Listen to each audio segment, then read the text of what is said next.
was not good. That day that we kind of look forward to, but then are kind of sad about, sparks and smoke and electrical fire. To pull forward and park over there, and I thought, oh my gosh, what are we in trouble for now? Are we even allowed on this property? Everything on her plate was white. Bread, mashed potatoes, macaroni and cheese and turkey. There was not a single thing of any color. We woke up this morning to the smell of burnt plastic or something. Morning, everyone. It is that day that we kind of look forward to, but then are kind of sad about. That is setting up at winter camp. Today is travel day. We are leaving Overton, Nevada, here outside of Las Vegas. Michelle is just inside finishing up her packing. Chris and Courtney and Dawn will be rolling out in the next 2 days. We decided to head out a day earlier than anticipated. Today's Thursday, hopefully to allow us to get a better sight at Imperial Dam down in Yuma. But we are excited, but it's going to be a long travel day. Google has it at like 6 hours, which means it's going to be probably like 7.5 probably for us. But yeah, we're making our migration to our winter home, place we've called home for the last, this will be the third winter in a row. No, fourth, sorry, this is our fourth winter there. So yeah, so it's going to be about 80 degrees today down there, so we're excited. We've got all of our stuff packed up. Michelle's just over here on the other side. Let me see, I hear her messing around with the door, or maybe she's actually still inside the camper finishing up a few things. Oh, there she is. You ready? I'm ready to go. Yeah, ready to head to Yuma. Long day. So she's in all black today in commemoration of us leaving our official travel season. Oh yeah. But we're actually not going to be stationary very long down in Yuma. But we'll talk about more of that and what our plans are either later in this episode or in future episodes. But yeah, we're just going to go test out all the lights, make sure everything's working. The cats are all in the car. Let me show you those guys. Oh, sorry for the beeping.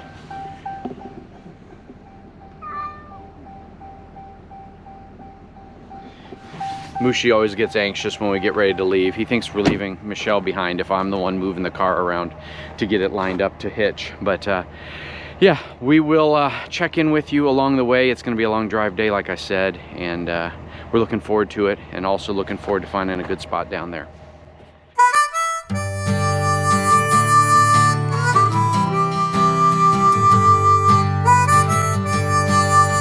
Seven hours later, folks. We made it. We are here filling up our water, and then we've got to go over and get our permit and go find our spot. The drive was pretty smooth. No real issues, just long. You know, we went from Pacific time back to Arizona, which is mountain time, and then now back to California, which is Pacific time, though the long-term visitor area actually goes, everything they operate on is on Arizona time, but we got to fix our phones so that they stay in mountain time while we're here instead of bouncing back and forth as we drive to and from Yuma. So yeah, we're excited. We'll let you know what our spot looks like. Fingers crossed it's somewhere around the general area we usually get. That's what we're hoping. It's called South Florida Flats. Cool name in Arizona / California. Welcome to Imperial Dam long-term visitor area here outside of Yuma, Arizona. Hopefully the mic's buffering out a little bit of the wind, but it's not too bad. But we are excited to be back. So travel day went fairly smooth, as I mentioned in our last clip. We were not able to get the spot we were in 2 of the previous 3 winters because there was somebody parked real close to it, and if I had pulled into it, even though it was still open, I would have parked like 5 feet from her RV, and I wasn't going to do that. So we drove around here for a while and eventually found this cool spot. It is got plenty of space. It's kind of quarantined off right there so that people aren't coming in, but I'm thinking what we will do is we will have Chris and Courtney park over here in this area. That way their door is on the inside here and kind of like ours, and then Rob and Dawn will park over there as well. Michelle's doing well, she's working out. But yeah, so we're gonna go see my mom and dad tomorrow. I'll probably take you guys with us. We're meeting them for lunch, and then we're gonna head over to their place and take showers, do laundry, visit, all that kind of stuff. And then we got to pick up some groceries because we are in desperate need of groceries.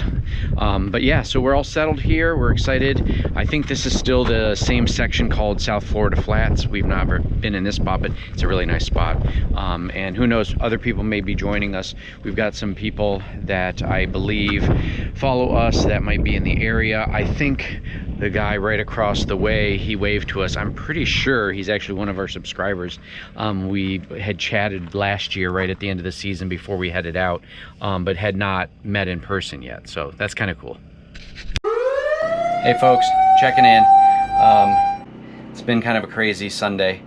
Chris and I were actually outside watching the Colts and Lions game. Unfortunately, Detroit won, but our batteries were pretty low today, and I think when we got up they were like at 18%. So I've been running the generator for a while today and getting them charged back up, and we were getting pretty good solar, and we were getting plenty of power from the generator charging. We were charging at like 80 amps or something. And so I decided I was going to go ahead and turn off the generator. And when I came in here, I heard a very loud beep. So didn't have the camera on clearly because something was going on and I didn't know what it was. I didn't pick up the camera for that. But what happened was, right here is our inverter, and normally what's going on is we have two cords. One cord that powers this little power brick right there that allows us to run our Starlink and PlayStation and TV and stuff. And then the other one goes out to the jack on the side of the RV where we run a little jumper from the 30 amp plug, and that's how we power all the rest of our RV. It's a makeshift thing that we've been doing now for about a year. But something was going on with the inverter. The inverter was screaming a loud noise, and there was a red light on it. You can't really tell, but the red light was like right somewhere in here, right there. And so I turned the inverter off. I went and made sure everything was hooked up correctly outside, and it was. And when I turned the inverter on again in here, at first it popped green and everything was good, and then sparks and smoke and electrical fire. It was not good. So I don't know what happened, to be honest with you. This inverter is, being used 24 hours a day basically for us for about 4 years, and I think it might have just been at its life expectancy. We were able to get the cover off of here, all that off. You guys have seen that, and make sure there was no fire or no melted stuff under there, and there isn't. So we no longer have inverter power. I had to purchase a new inverter on Amazon. We're running into the issue now where it's not going to come. Today's Sunday, it's not going to come till Wednesday. Thursday is Thanksgiving. I'm assuming the Christian Service Center is going to be closed on Friday, so we won't be able to actually replace our inverter now until a week from now. So we're doing some makeshift work. Obviously, where refrigerator is one of the biggest concerns because it's electrical and doesn't run on 12 volts. So what we've decided to do is we brought our power station in, and we're actually going to power the refrigerator and all the other stuff that we used to power through this inverter. We're going to power it through that power station, and then during the day when we're charging the batteries with a generator, then we're just going to recharge the power station. So thanks again to All Powers who saved our ass now. I don't know what we would have been doing because we would have had to go to Yuma and try to find some place that sells 12 volt to 115 or 120 volt inverters. But so we got one ordered on Amazon and it's on the way, but it's been kind of a hectic Sunday. But we'll keep you guys updated on this current setback. All right, Rob and I have dismantled the inverter, which is right over here. I'll have to show you what we found. Found out some stuff I didn't know about this. I installed it so long ago, I didn't know that it actually had fans under the bottom of it. So you can see the fans right there. They were caked with some cat hair, as you can imagine. And then look at inside, folks. I don't know if it's going to show up in the camera, but this is all black and charred. And there's like a little capacitor or something that was there at some point and was missing now. And yeah, you can see all the cat hair in here. So Rob's thinking that it could be just it shorted out because of the debris that was in here.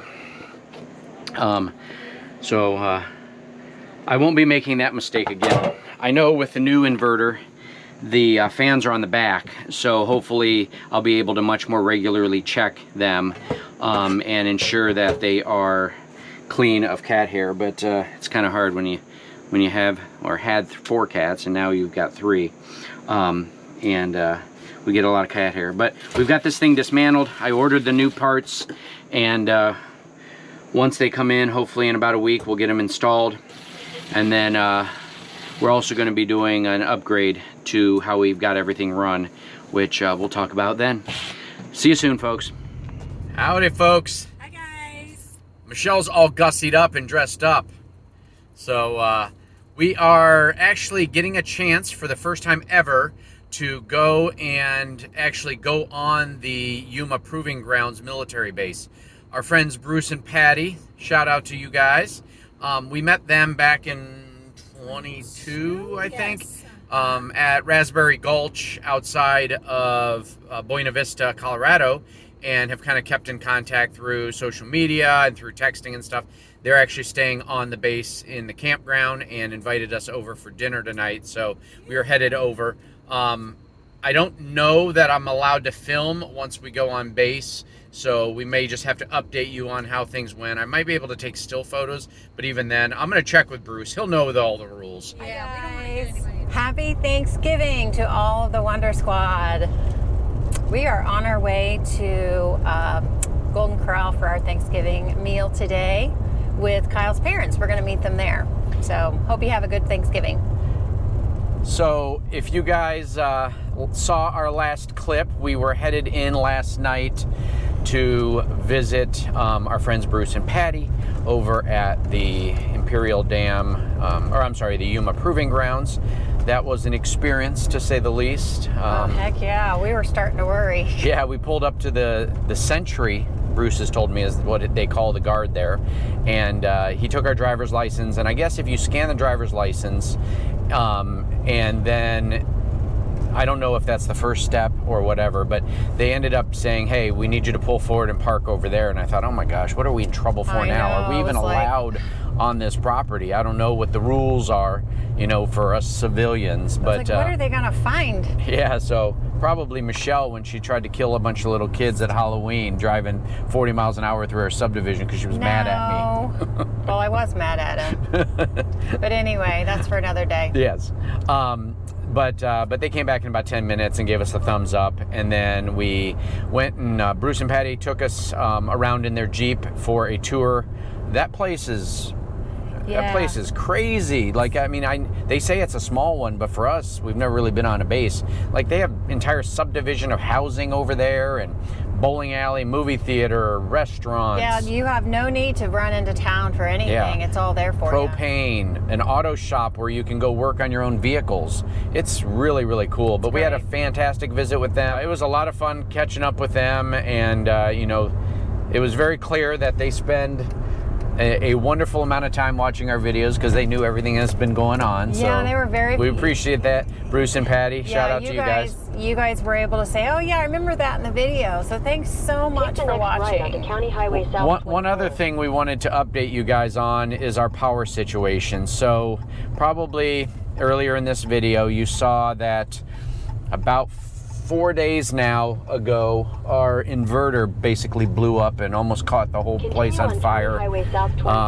We have placed an order for this morning. So what we've been using is the portable power station that we have, and we woke up this morning to the smell of burnt plastic or something and realized that it was the power station that was smelling. I mean, there was literally no power coming out of it because the only thing we had hooked up to it was the refrigerator. So we're not using that power station anymore. I've reached out to the company to see if they can give us a replacement for it. We're thanks to Chris and Courtney because they're letting us borrow their power station that they don't really utilize anymore. And we've been powering the RV with that since this morning. And hopefully that'll do the trick until all of our equipment comes in on Monday and we can work on that.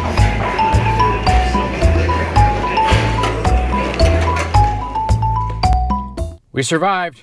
Our bellies are full from Golden Corral. Love it. Yeah, so we got here at 10:45, you know, and then people started rolling in around 11 o'clock it started. There's still standing room only basically to get in and pay. So we got there at the right time. We did. Turkey was fantastic as it was last year at this time. The gravy, the rolls. Rolls are super. Michelle had she refers to like banana cream pudding pie, whatever it's called. It's the banana pudding, the chopped up pieces of banana, the Cool Whip, and then you have the vanilla wafers like chopped up within it as well. Well, I started calling it Plop Plop because my sister calls it I don't call it Plop Plop because it sounds like a 2-year-old. It's hilarious. No. But if you know the real name of it, let me know. I don't know if it's like it's not Plop Plop, I promise you. If it's pudding in a cloud or like cloud pudding, or what did you call it at one point? Well, I thought it was banana something pudding, banana bread pudding. Maybe banana bread pudding, yeah. I mean, there's no bread in it. There's just like but it vanilla tastes like wafers. bread because it's a softened up vanilla wafers. But it's so good, and that's the only thing I get for dessert besides just like she calls cookies. a potluck a pitch-in, she's now calling this nonsense Plop Plop. So we're heading over to my parents. We got to stop and get some gas, and then we're going to go hang out with them for a while, watch some football, do some laundry, and I'm going to work. And maybe even take a nap. Yeah, she's going to take a nap. Everything on her plate was white. Bread, mashed potatoes, macaroni and cheese, and turkey. There was not a single thing of any color. I did have yellow corn. That doesn't count. That's white. So the day is finally here to hopefully fix our electrical. Sorry for the mess, folks, but we received our new inverter today, and it's been over a week now since we've been without regular power off our batteries.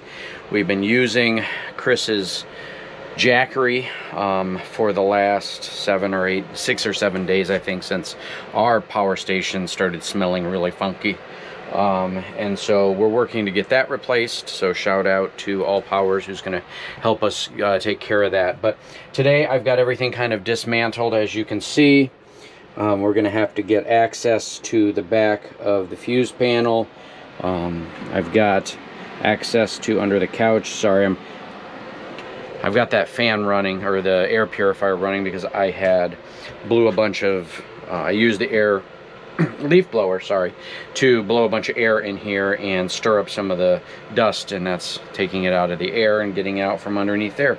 Easiest way that I found to do it. So we are, well, oh, it's over here, sorry. There is our new inverter, 3000 watt Bouge RV.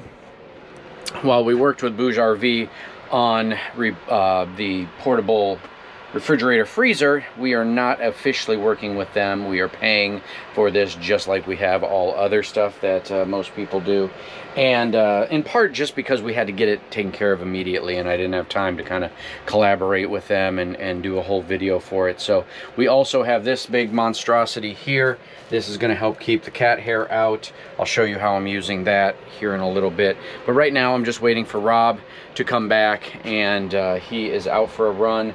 But the other thing we're going to do, let me show you here, we've decided that we are going to put in an automatic transfer switch. So for those not familiar with what that is that means when we're hooked up to shore power, the system will automatically know that and switch over to the generator, in our case, to charge everything and to give power to the entire rig. However, when we're not plugged in and we unplug the generator or turn it off, it's going to switch over to our batteries, and that is what this is. And I'm just currently kind of constructing it. It's going to let us switch from shore power to battery power automatically, which means I don't have to go out and keep moving that little electrical cord that I built to makeshift this. So I'm excited to put that in. That's in part why this is taking a little bit longer than it would have. Normally we would have been able just to slide the new inverter in, because it fits perfectly under where the old one was, which is right there,